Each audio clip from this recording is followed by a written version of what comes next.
Hello, and welcome to CourtSolutions Interactive Learning Library. I am Daphne, and today I will be walking you through a short demonstration video that teaches you how to register for a hearing with your CourtSolutions account. Let's get started. Step 1 is log into your CourtSolutions account at court-solutions.com.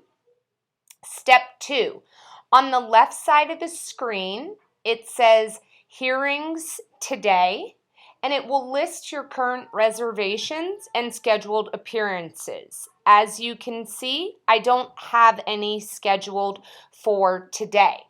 Step 3. On the right side of the screen is where you can register for a hearing. You're going to follow these 4 easy steps that are outlined, starting with entering the judge's last name, entering the local court time, selecting the mode that you would like to use for your hearing, live participation or listen only.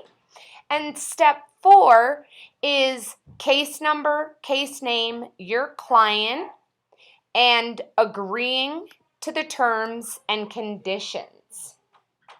Lastly, after you click I agree to the terms and conditions, you will click this bottom button, register. Finally, if you have multiple appearances before the same judge on the same day, just make one reservation. Easy as that. Thank you for joining me for this quick demonstration. You can access this video and all of the other CourtSolutions how-to videos through our learning library.